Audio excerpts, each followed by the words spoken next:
Namaskar and welcome back to the channel. So we are back to continue with our series of how homeopathy was discovered और कुछ video से हम cover कर रहे हैं the rise of homeopathy और basically ये rise of homeopathy America US में जो हुई थी उसको कवर कर रहे हैं। तो पिछली वीडियो में हमने होम्योपैथी का इफ़ेक्ट देखा था कोलेरा एपिडेमिक में। उसके बाद जो होम्योपैथी की सक्सेस हुई और होम्योपैथ्स की सक्सेसफुल ट्रीटमेंट के द्वारा येलो फीवर एपिडेमिक ऑफ 1878 में देखी गई, जहाँ पे साउथ ऑफ द यूएस में पूरा स्प्रेड हो चुका था येलो फीवर एंड होम्योपैथी ने उसको ट्रीट करने में काफ़ी हेल्प की और काफ़ी इफ़ेक्टिव रही और इस वजह से होम्योपैथी का वर्चस्व जो है, बोलबाला जो है, साउथ ऑफ अमेरिका में भी बढ़ने लगा। डेथ रेट्स जो होम्योपैथिक ट्रीटमेंट केयर में थे वो अप्रॉक्सीमेटली 1/3 थे what they were for those using Orthodox medicine. Again ये उस वक्त की ऑर्थोडॉक्स मेडिसिन की बात हो रही है and there is nothing against anything, I am reading out whatever is written in this book. उसके बाद जो इन्फेक्शियस डिजीज़ में इफ़ेक्टिव ट्रीटमेंट हुआ, होम्योपैथ्स ने एक wide range of care provide की of acute and chronic disease. उसकी वजह से होम्योपैथी और ज़्यादा बढ़ने लगी। जो ये ऑब्ज़र्व किया गया कि जो पेशेंट्स अंडर होम्योपैथिक केयर में रहते थे वो ज़्यादा समय तक जीते थे एंड उस वक्त कुछ इंश्योरेंस कंपनीज़ ने, लाइफ इंश्योरेंस कंपनीज़ ने 10% discount to homeopathic patients offer करना शुरू कर दिया क्योंकि उनके ऊपर खर्चा जो है कम होता था। There is also actuarial evidence that more life insurance money was paid to beneficiaries of homeopathic patients because these people lived longer.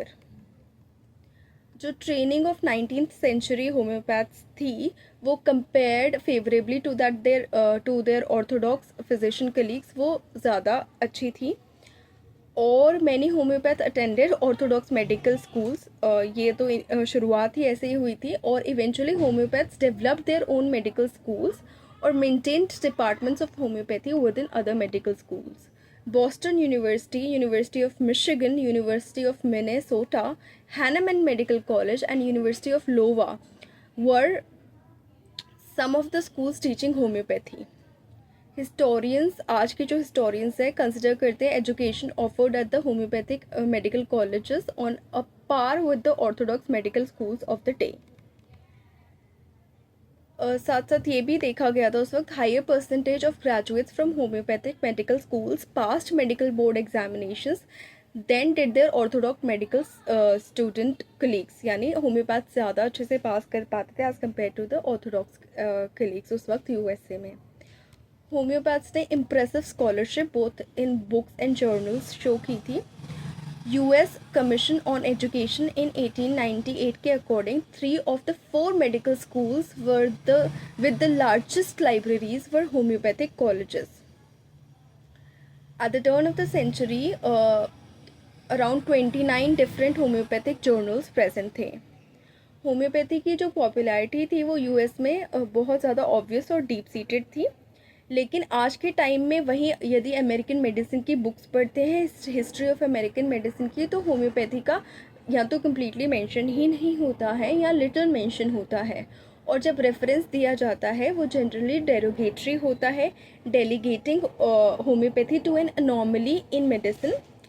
A cult कहा जाता है that ultimately disappeared, a science of placebos rather than real drugs और a medical heresy. ऐसे सब शब्दों से homeopathy को संबोधित किया जाता है और एक कहावत ऑथर ने लिखी है इस बुक में कि it has been said that the history is written by the victors and not by the defeated, क्योंकि होम्योपैथी